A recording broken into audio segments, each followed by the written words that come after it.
Inshallah, I'll recite short poetry in Urdu. Please recite aloud salawat.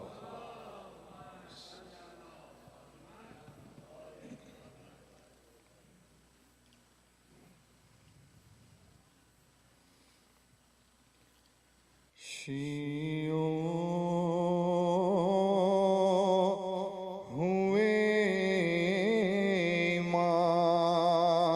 इमाम मोहम्मद तकी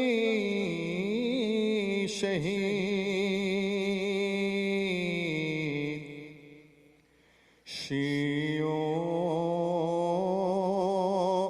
हुए इमाम मोहम्मद तकी शहीद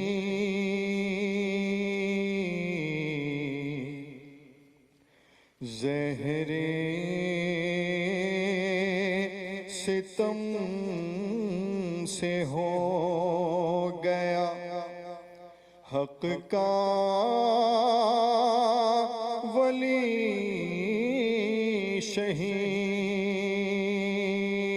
शहीद शियों हुए इमाम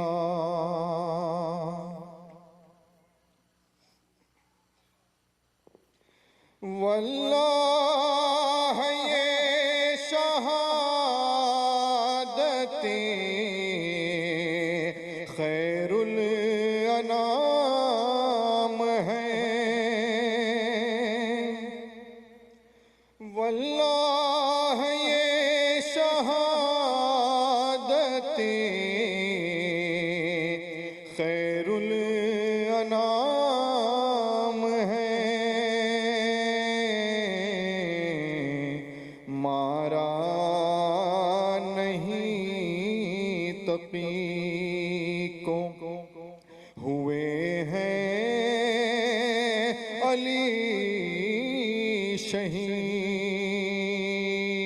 शहीद शियों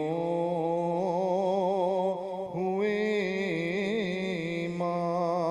इमाम नाहक किया इमाम पर क्यों जुल्म क्या मिला नाहक किया इमाम पर क्यों जुल्म क्या मिला हजरत हुए जो हाथ से तेरे शफी शहीद शियों हुए इमाम मोहम्मद तकी शहीद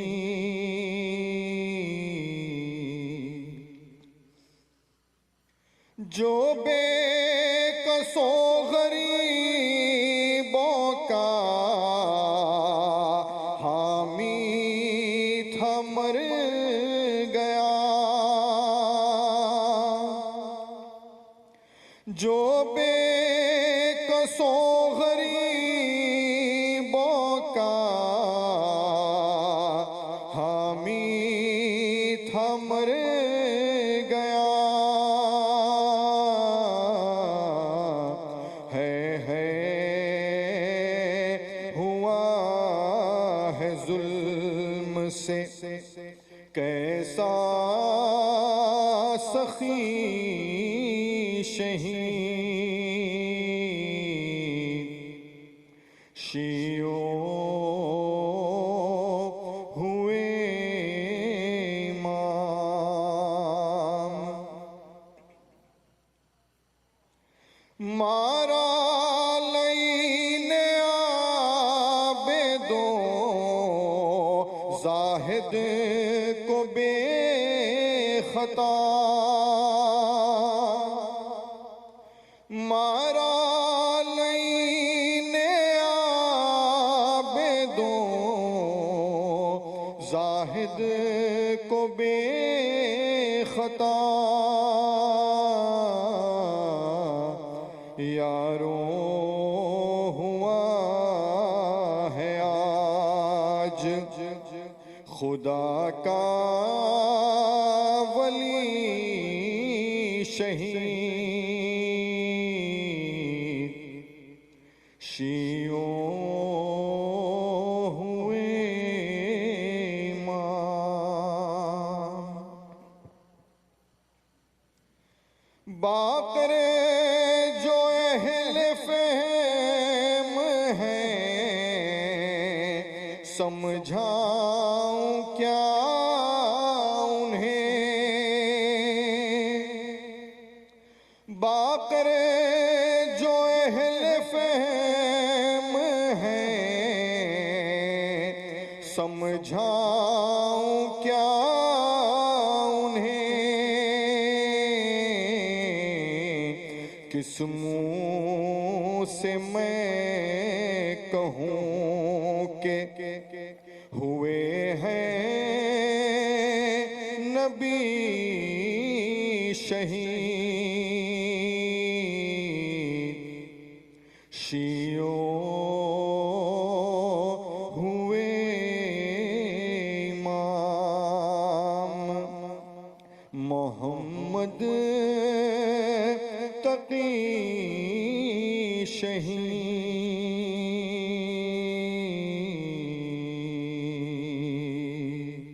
بر محمد و آل محمد صلی اللہ علیہ وسلم.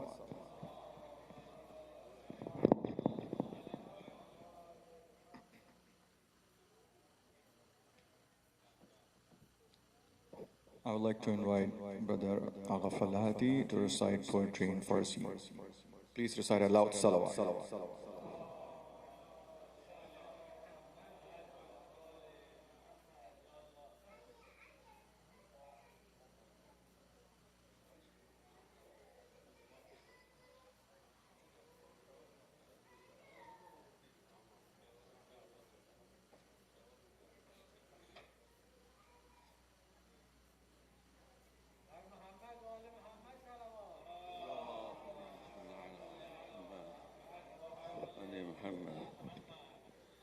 Assalamu alaikum. A short notice, they just came to the kitchen. And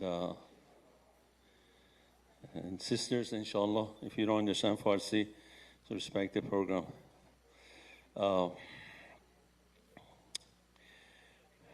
بسم الله الرحمن الرحيم اللهم كن وليك الحجة ابن الحسن صلواتك عليه وعلى آبائه في هذه الساعة وفي كل الساعة وليا وحافظا وقائدا وناصرا ودليلا وعينا حتى تسكنه أرضك توعا يا تبيدا. باز هم حرف کریم آمد وسط احیا شدم. Sisters, please.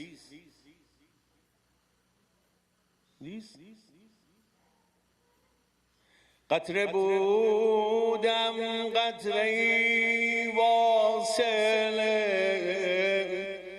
دریا شدم. بی سر و سامانیم را هیچ کس دیگر ندید. با نگاهی قد کشیدم سرور دنیا شدم. نگرانی ها همه رفت از وجودم یک طرف. خورده بودم بر زمین با لطف آقا. پا شدم هیچ میدانی که مدیون جوادم از ازل. چون که با الطاف او آقا تر از آقا شدم، در هوای نفس گم بودم که با دست کرم آخرش در شامگاهی مضطرب پیدا شدم. من دل خود را سپردم محضر ابن الرضا، راز کردم قامت و چون شاخه طوبا شدم. جان سلطان را قسم دادم، دو دستم را گرفت با مددهای نهم خورشید با تقوا شدم. مزد کارم را عطا کرده خود باب المراد، من در اینجا مبتلای حضرت زهرا شدم. Inshallah, we all get a chance to do the ziyarat for Mashhad, for Ali ibn Musa Reza, and also Qazimin for Imam Jawad, beside the salawat.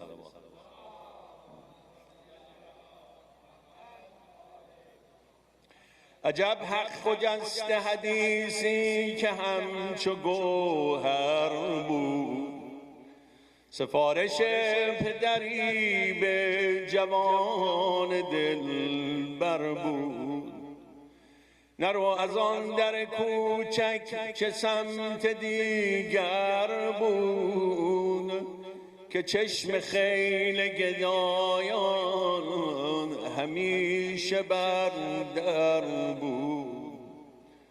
چه بارگاه و چه صحنی شبیه مشهد ما، چه آشیانه امنی شبیه مشهد ما.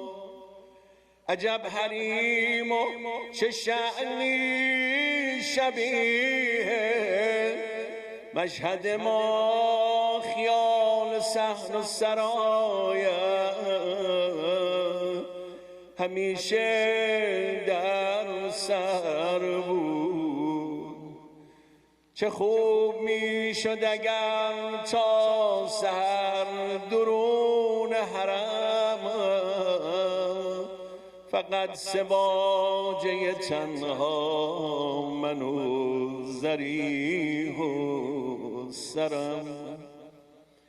تو هم اگر که بیایی ز اوج لطف و کرم، کدام خاطر از این خیال برتر بود؟ تمام عمر نشستم به آستان شما، همیشه خیره نشستم به کنج خان شما. مرا بس است روزی کمی ز نان شما، غلام حلق به گوشت به شاه سرور بود. چنین غریب به چشمش ندید کون و مکان، چنین اسیر غمی تا ابد ندید زمان. صدای هلهله ها بود و رقص دخترکان. زمان نیست توضیح بدم، به هر حال اکثرا میدونن نحوه شهادت این عزیزان. این امام اشاره به این صحنه هاست. تن نحیف تو اما میان بستر بود، به دست و پا زدنت نانجیب میخندی، به آب گفتن تو ای غریب میخندی، شبیه قاتل شیب الخضیب میخندی، عدو غریبه اگر بود بحث همسر بود، عطوفت و دل سنگش اگر نمی مردا،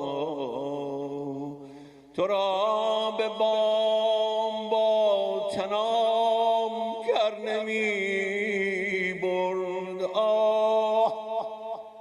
کمی ملاحظه می کرد و گر نمی خورد، ابد به تیل ابد به تیزی پله چقدر بهتر بود، تو را کشید و رسیدی به مام خانه خود، چه روزه ها که تو دیدی به نام به بام خانه خود، حسین را تو چشیدی به بام خانه خود،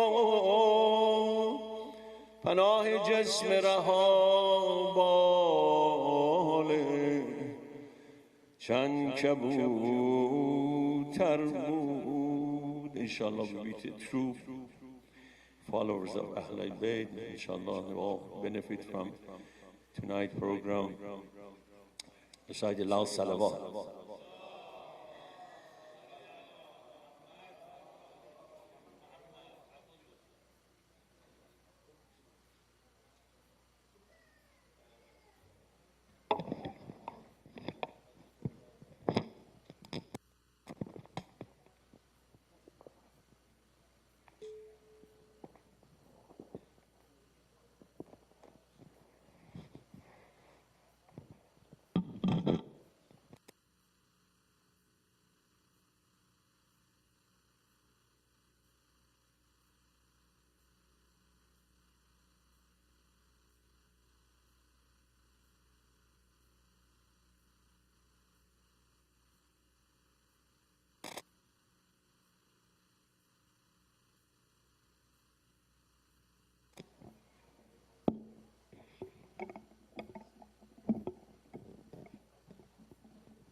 أعوذ بالله من الشيطان الرجيم بسم الله الرحمن الرحيم الحمد لله رب العالمين لا حول ولا قوة إلا بالله العلي العظيم والصلاة والسلام على أشرف الأنبياء والمرسلين وخاتم النبيين وسيد المرسلين أبي القاسم محمد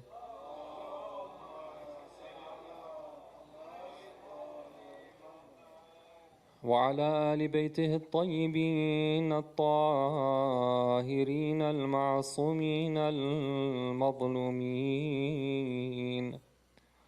ولعن الله الدائم على أعدائهم أجمعين من يومنا هذا إلى قيام يوم الدين. Respected brothers and sisters, we've gathered here for the Shahadat anniversary of Imam Mohammad al-Jawad al-Taqi ibn Ali al-Rida alayhim as-salam. On this occasion, I want to first of all convey my condolences to our living Imam, and second of all to all the believers and the lovers of the Ahlul Bayt alayhim as-salam. Imam Muhammad al-Jawad al-Taqi alayhi salam was a very special Imam for a number of reasons. One of the reasons is that Imam Jawad alayhi salam, when he was born, it was a very special blessing for the Shia of the Ahlul Bayt alayhim salam. At that time when he was born, his father Imam Rida alayhi salam was in his 40s. And some of the enemies of the Ahlul Bayt alayhim salam, some of the enemies even from within, the hypocrites, they started to say that the lineage of the Shia Imams has now been cut off. And so when Imam Rida alayhi salam gave the good news of the upcoming birth of his son to his followers, he told them that never before has there been a more blessed birth of a person for the Shia than the birth of my son. And then he went on to describe that this son of mine, يُفَرِّقُ بَيْنَ الْحَقِّ وَالْبَاطِلِ. He will be somebody who is a separator between truth and falsehood. Those who are seeking the truth, they're going to find that truth by taking the path of Imam Jawad alayhi salam. So this is one of the reasons for why Imam Jawad alayhi salam is special, because of the importance of his connection between the previous Imams and then the Imams after him. Another reason for the special nature of Imam Jawad alayhi salam is that of all the A'imma alayhim salam, Imam Jawad alayhi salam was the youngest when he became the Imam. Either 7 years old or 8 years old. And sometimes when people are presented with that age, they are a bit disturbed or they find it a bit confusing, because normally when somebody is 7 or 8 years old, they're just a child and very immature. But this type of judgment is premature, because our teachings tell us that the life of a human being begins far before the creation of their body. The life of the human being begins with their soul. And the Quran tells us that before we enter this world, there was another experience that we had in the primordial world, Alam al-Dhar, Alam al-Fitra, also known as the world of the Fitra, Alam al-Dhar. And so even though sometimes we might think that, okay, somebody is of this age, Nabi Isa alayhi salam becomes a prophet at the age of, just as a baby, for example. How can Jesus become a prophet when he's a baby? He's just a kid, he's just an infant. We sometimes are ignoring the fact that this soul has gone through many experiences before entrance into this world. So Imam Jawad alayhi salam, even though he's 7 years old, he doesn't have the typical mannerisms or the childhood nature of somebody who's typically that old. Imam Jawad alayhi salam is 7 years old or 8 years old, but he's a very wise person at that age. These days, sometimes you find that there's certain measures that people take for success and accomplishments in this world. Recently you might have heard of this one 14-year-old who was hired by Elon Musk's company, SpaceX. This kid skipped elementary school, he went straight to high school. He finishes high school at 10 years old. He gets his bachelor's degree from university at 14. He applies for jobs and he gets hired as an engineer at SpaceX from the local area. And people are very much amazed at this. How can a kid accomplish so much? And sometimes we tend to, compartmentalize. We think we sort of assume that every person is the same. You talk about the way that education is typically done. It's a model which is known as the egg crate model. Think about, an egg crate where you have different holes for each egg in that crate.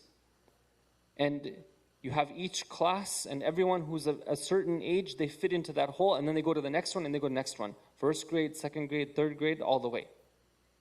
That model is developed like, I don't know, 150 years ago.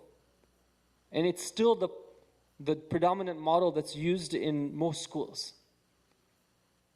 And even though it's efficient, and maybe given the circumstances, you can't really do much other than that in most cases, it tends to box people into certain ages and say that, okay, if you're this age, you can do this much. Whereas, you see these examples of people who say that, no, I'm not limited by my age, right? God sometimes gives somebody gifts where they can understand things at an age which is much more mature than their physical age. This is something that all of you probably have experienced, that sometimes you find the wisest questions coming from the children. You find the wisest observations coming from the children. I see it all the time when I'm interacting with the children and the youth. So this 14-year-old who becomes an engineer, this is, according to the standards that are set, he's successful way beyond his years. But when Allah Ta'ala wants to gift an individual the power of that soul, the depth of that cognition, that understanding, that awareness, then Allah can do so. And history has shown this in, like I said, Nabi Isa alayhi salam speaking from the cradle, and the likes of Imam Jawad alayhi salam, where at such a young age he has so much wisdom. The Imam alayhi salam was just 4 years old, where they say that one time Bayazid Bastami, Bayazid is known as one of the famous Sufi masters. And he was somebody who, he had a whiff of spirituality and the truth and the haqq, but he didn't have the proper teachings of the Ahlul Bayt alayhimus salam to guide him. So he was somebody who went way off the straight path. But he became famous because he was somebody who would speak spiritually, and sometimes he would have these nuggets of wisdom that would come through in his words, and he's known, in history as being one of the great Sufi masters. This Bayazid Bastami says that one time I was traveling to go for Hajj, and when I passed through the city of Medina, I came across a young child. And I thought to myself that, maybe if he looks so young that even if I say salam to him, maybe he won't even understand what I'm saying. Just a kid. But he said, let me say salam to him, because after all, Islam teaches us to have greetings and to use these greetings. It's not wajib to say salam, but it's wajib to respond to salam. And he says salam, and the child responds to him and says that, basically, I know what you're thinking. And had Allah Ta'ala not ordered me to respond to your salam, I would not have responded to it.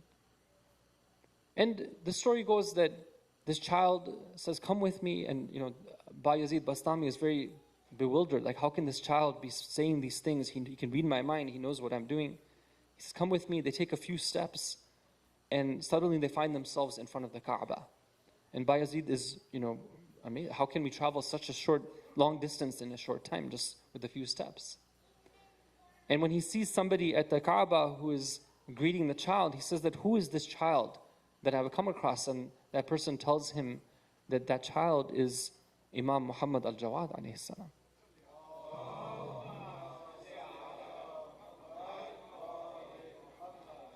At the age of 10 years old, Imam Jawad alayhi salam, they say, there's a hadith reported in Al-Kafi that says that there was a group of Shia who had come to visit him, 10 years old, and they had 30,000 questions that they had to ask.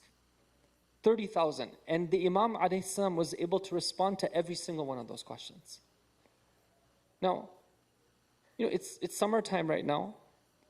A lot of people they have plans, right? They're going to visit. Sometimes we're going to see relatives. Sometimes we're going sightseeing. We have these places we want to visit.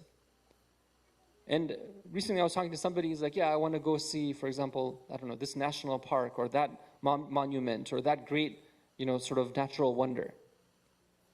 Why do we go to these places? Because when we when we're in their presence, if we're believers, we say that this is one of God's great creations, right? This magnificent waterfall, this huge peak, this, amazing forest and wilderness, these animals that are very rare. We go and we see them, and if we're believers, hopefully we see some of the signs of God. We appreciate God's beauty in His creation.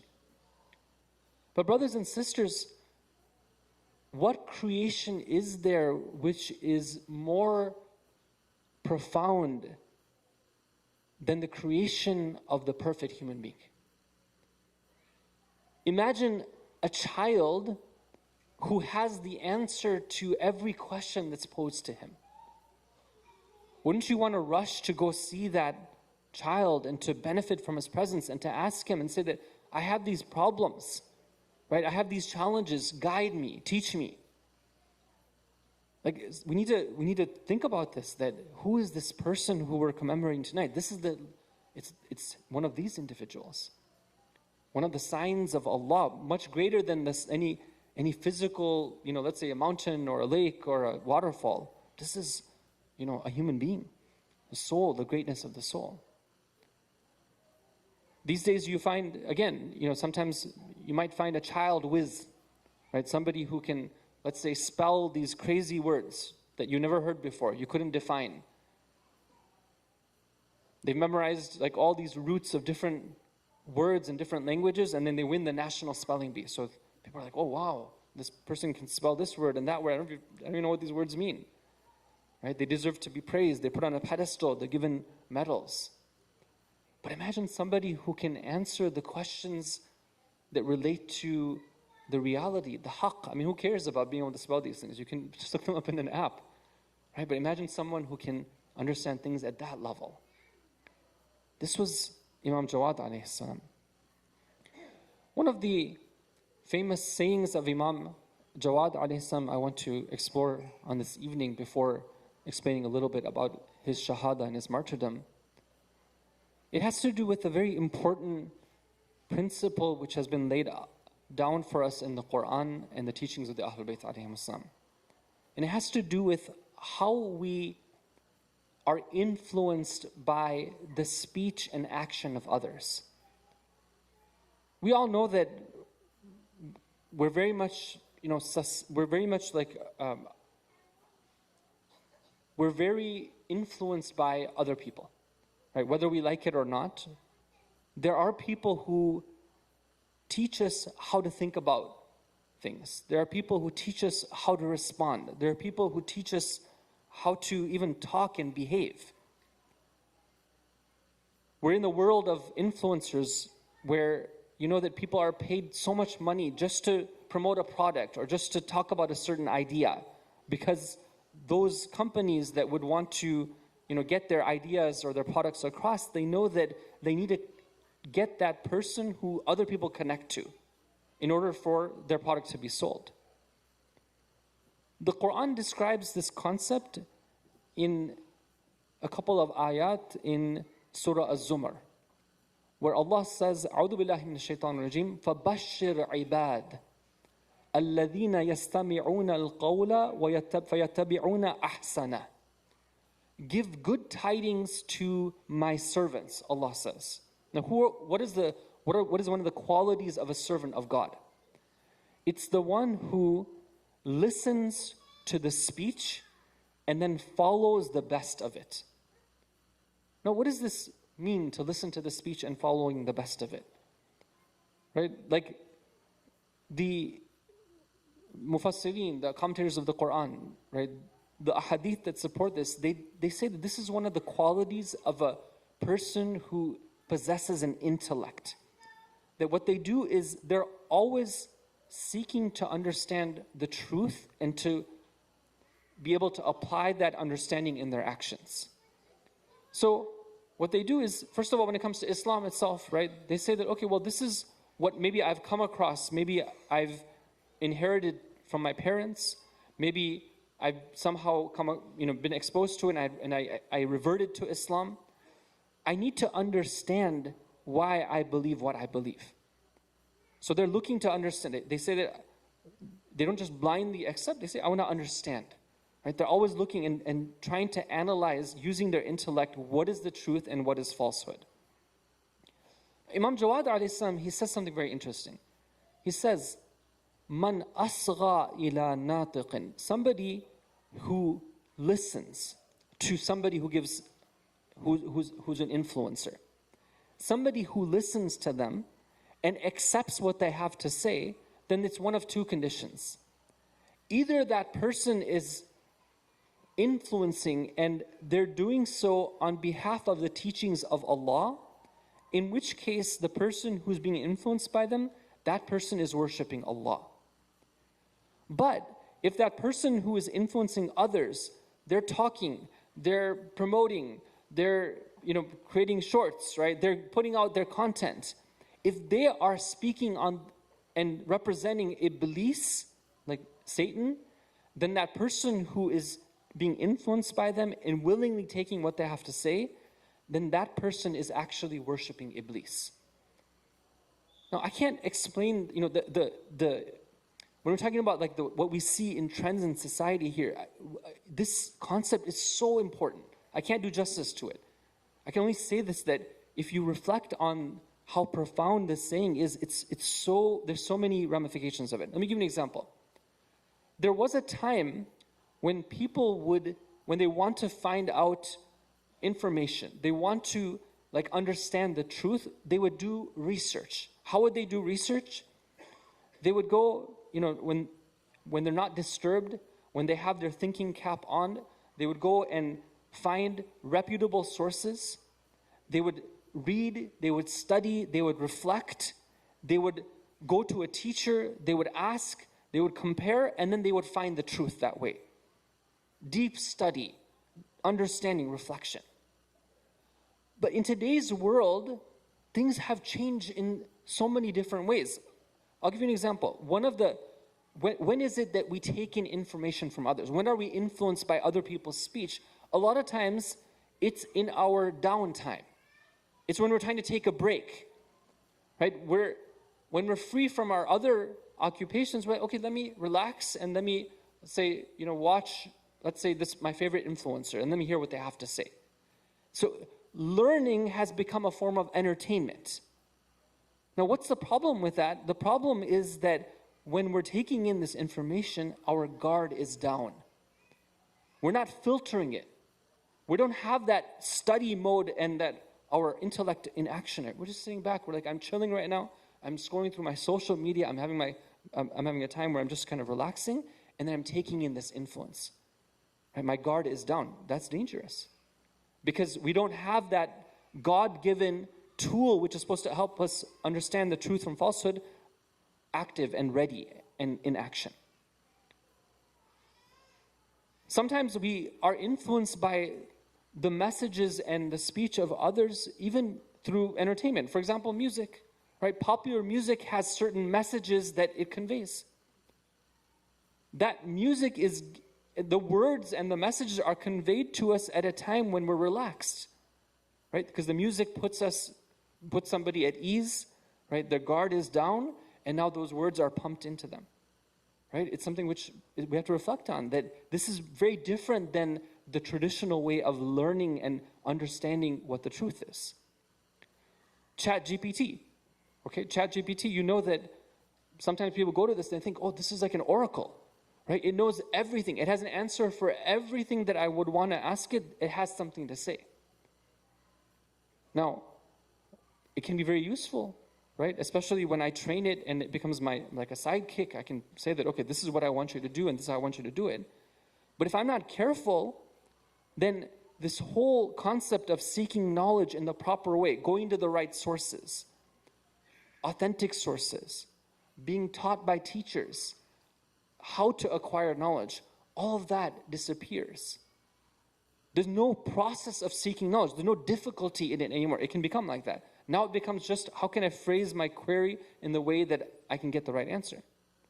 And we have to ask ourselves, and we should be very clear that a lot of the information that's being given to us, it comes from sources which are far from being authentic. Let's say that it gets a lot of its data comes from what people have commented on in forums like Reddit. Okay, how accurate is that? Right? Just because I have millions of people saying what they want to say about a topic, does it mean that it gets me anywhere closer to the truth? Especially followers of the Ahlul Bayt alayhim salam, they should know that the truth is not found in the voices of the majority of people. The truth is found when we go to the right source and we ask that source, what is it that Allah has to say on this topic? So Imam Jawad alayhi salam gives us that very important reminder that be careful about whose speech you're listening to. Be careful about whom you are allowing yourself to be influenced by. And if whether for myself or whether for my family, right, I have to take this advice and these instructions to heart. Why would I want myself, my children, my family to be taught by Iblis, according to the words of Imam Jawad alayhi salam? Because he says that if you're not careful, either you're influenced by Allah and you're worshipping Allah, or you're influenced by the words of Iblis and you worship Iblis. This is one of the profound teachings of Imam Jawad alayhi salam. Please recite salawat ala Muhammad wa ali Muhammad.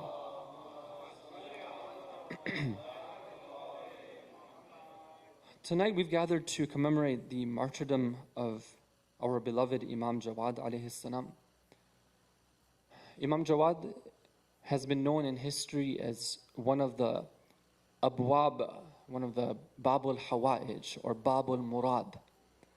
Meaning when somebody has a desire, they're looking for an answer to their solutions, their problems, then they seek out Imam Jawad alayhi salam. This was in his lifetime and even after he died. There's a story that said when he was 4 years old, there was a man who came to his father, Imam Rida alayhi salam, and he had a severe pain in his eye. And he says to Imam Jawad that, is there anything, Imam Rida, is there anything that you can do for me? He says, go to my son.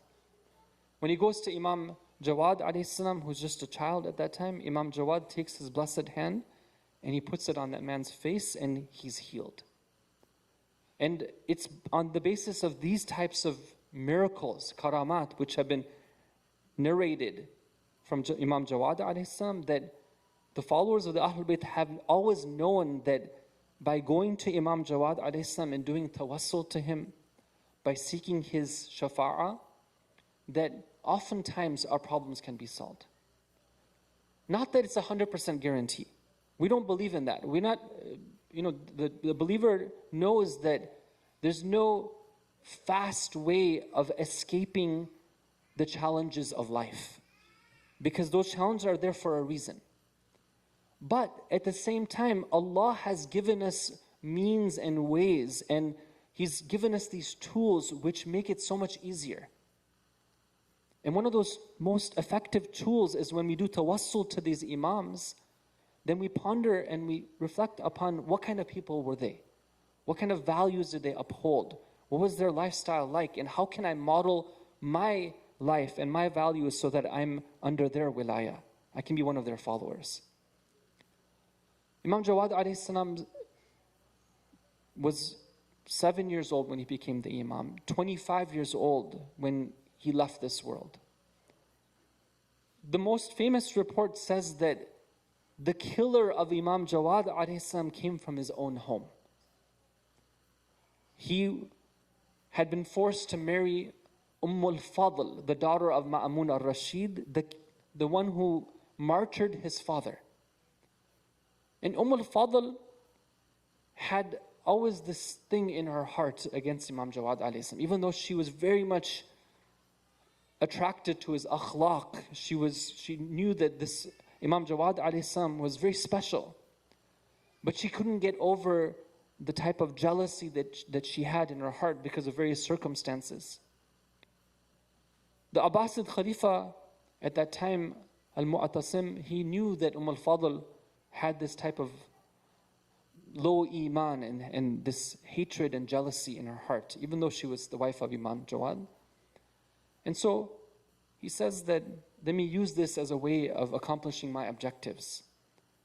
And one day, his wife serves him some grapes which are poisoned.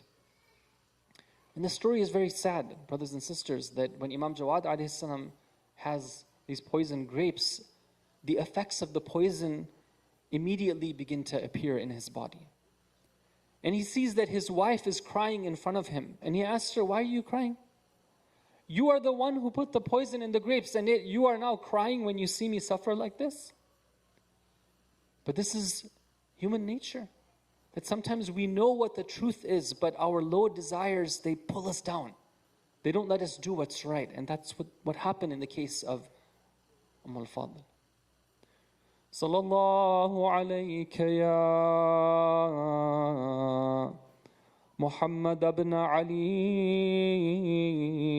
ayyuhal Jawad Taqi ya ibn Rasulillah. Peace and blessings be upon you, O our Imam Muhammad Taqi al-Jawad. We ask Allah for the opportunity to visit your graveside,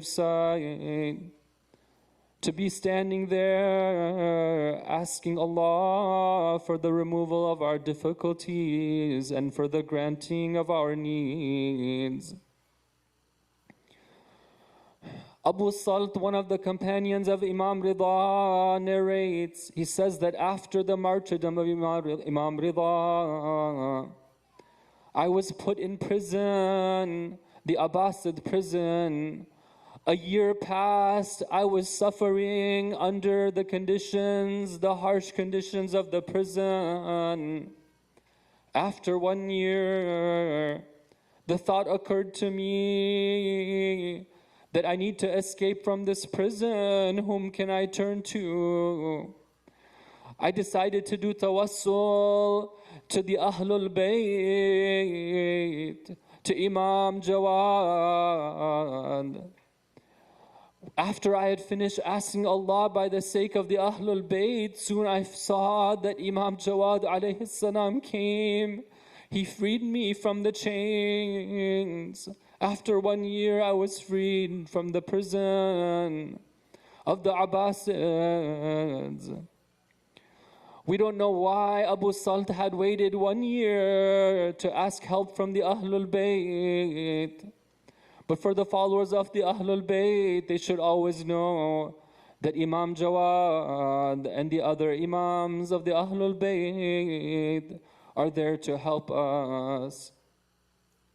What a life that Imam Jawad had to live when he was only 4 years old. Imam Rida takes him in his arms. He tells him, "Oh my son, I am leaving now. I am bidding you farewell. I have been summoned by the Khalifa. This journey of mine will only lead to my Shahadat, to my martyrdom." At the age of 7, this young child is orphaned. And then he has to face a life of oppression. They say that after he had that poison grape, his liver began to burn. He is asking for some water. He has no one around him to support him, no one to take care of him. But even though the plight of Imam Jawad was so severe, La yawma ka yawmika ya Aba Abdullah. Like Imam Jawad, Imam Hussein alayhi salam had no one around him to help him. But what kind of plight was he under? Shimar la'natullahi alayhi was perched on the blessed chest of the Imam, the dagger raised in his accursed hand. Imam Hussein alayhi salam's hope is in no one other than Allah. O Allah, ridan biqada'ik. O Allah, I am pleased with your decree. I submit to no one other than you. Ala la'natullahi ala al-qawm al-zalimin. وسيعلم الذين ظلموا أي منقلب ينقلبون.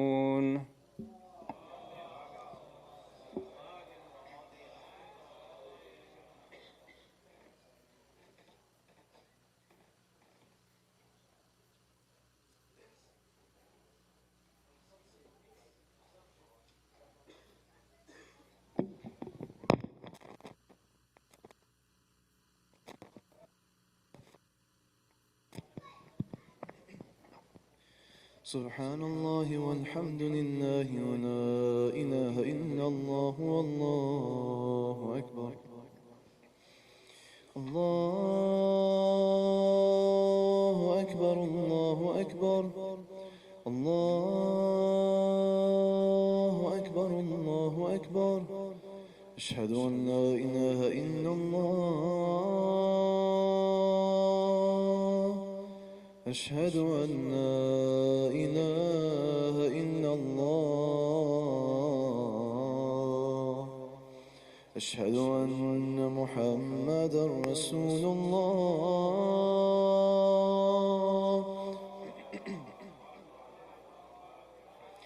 أشهد أن محمدا رسول الله.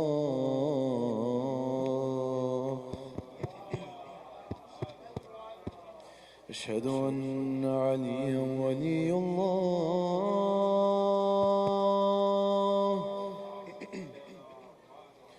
أشهد أن عليا حجة الله.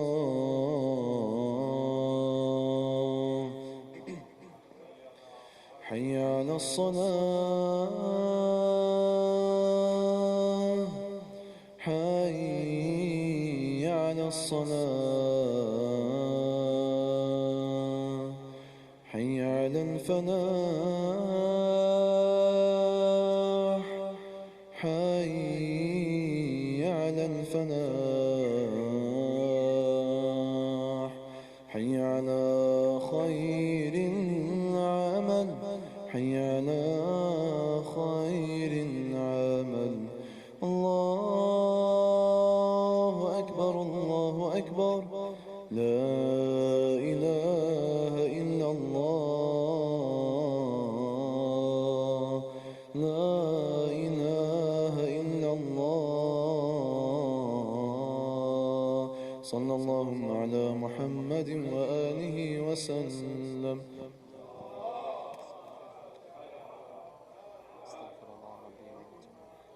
الله أكبر الله أكبر. أشهد أن لا إله إلا الله. أشهد أن لا إله إلا الله. أشهد أن محمدا رسول الله. أشهد أن محمدا رسول الله.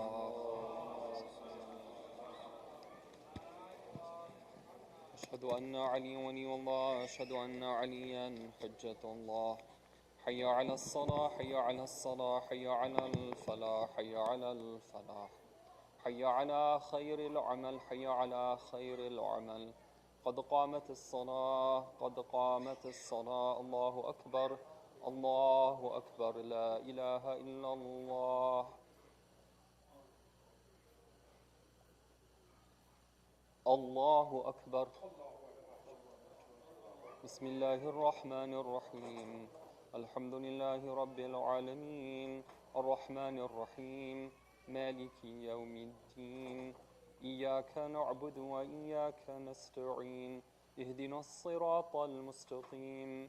صراط الذين أنعمت عليهم غير المغضوب عليهم ولا الضالين.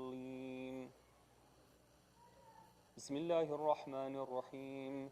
إنا أنزلناه في ليلة القدر. وما أدراك ما ليلة القدر. ليلة القدر خير من 1000 شهر.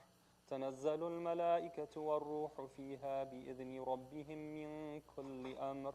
سلام هي حتى مطلع الفجر. الله أكبر. سبحان الله سبحان الله سبحان الله. سبحان ربي العظيم وبحمده. اللهم صل على محمد وآل محمد. سمع الله لمن حمده. الله أكبر. سبحان الله سبحان الله سبحان الله سبحان ربي الأعلى وبحمده. الله أكبر. أستغفر الله ربي وأتوب إليه. الله أكبر. سبحان الله سبحان الله سبحان الله سبحان ربي الأعلى وبحمده. الله أكبر. بحول الله وقوته أقوم وأقعد. بسم الله الرحمن الرحيم. الحمد لله رب العالمين الرحمن الرحيم مالك يوم الدين. إياك نعبد وإياك نستعين. اهدنا الصراط المستقيم صراط الذين أنعمت عليهم غير المغضوب عليهم ولا الضالين. بسم الله الرحمن الرحيم. قل هو الله أحد الله الصمد لم يلد ولم يولد ولم يكن له كفوا أحد. الله أكبر. اللهم صل على محمد وآل محمد. ربنا آتنا في الدنيا حسنة وفي الآخرة حسنة وقنا عذاب النار واحشرنا مع الأبرار. وصل على محمد وآله الأطهار. الله أكبر. سبحان الله سبحان الله سبحان الله سبحان ربي العظيم وبحمده. سمع الله لمن حمده. الله أكبر. سبحان الله سبحان الله سبحان الله سبحان ربي الأعلى وبحمده. الله أكبر. أستغفر الله ربي وأتوب إليه. الله أكبر. سبحان الله سبحان الله سبحان الله سبحان ربي الأعلى وبحمده. الله أكبر. الحمد لله. أشهد أن لا إله إلا الله وحده لا شريك له وأشهد أن محمدا عبده ورسوله. اللهم صل على محمد وآل محمد. بحول الله وقوته أقوم وأقعد.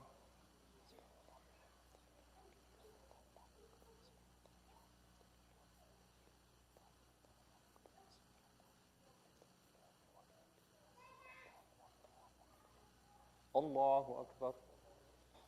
سبحان الله سبحان الله سبحان الله سبحان ربي العظيم وبحمده. سمع الله لمن حمده. الله أكبر. سبحان الله سبحان الله سبحان الله سبحان ربي الأعلى وبحمده. الله أكبر. أستغفر الله ربي وأتوب إليه. الله أكبر. سبحان الله سبحان الله سبحان الله سبحان ربي الأعلى وبحمده. اللهم صل على محمد وآل محمد. يا لطيف ارحم عبدك الضعيف الذليل. الله أكبر. الحمد لله. أشهد أن لا إله إلا الله وحده لا شريك له وأشهد أن محمدا عبده ورسوله. اللهم صل على محمد وآل محمد. السلام عليك أيها النبي ورحمة الله وبركاته. السلام علينا وعلى عباد الله الصالحين. السلام عليكم ورحمة الله وبركاته. الله أكبر. الله أكبر. الله أكبر. إن الله وملائكته يصلون على النبي يا أيها الذين آمنوا صلوا عليه وسلموا تسليما.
بسم الله الرحمن الرحيم اللهم إني أسألك موجبات رحمتك وعزائم مغفرتك والنجاة من النار ومن كل بلية والفوز بالجنة والرضوان في دار السلام وجوار نبيك محمد صلى الله عليه وآله السلام. اللهم ما بنا من نعمة فمنك لا إله إلا أنت أستغفرك وأتوب إليك. اللهم صل على محمد وآل محمد.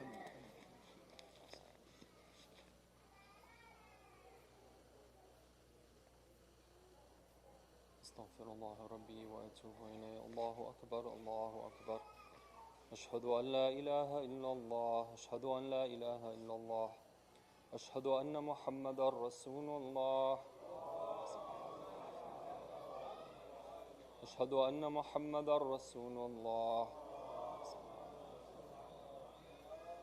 أشهد أن علي ولي الله. أشهد أن عليا حجة الله. حي على الصلاة حي على الصلاة حي على الفلاح حي على الفلاح حي على خير العمل حي على خير العمل. قد قامت الصلاة قد قامت الصلاة. الله أكبر الله أكبر. لا إله إلا الله. الله أكبر. بسم الله الرحمن الرحيم.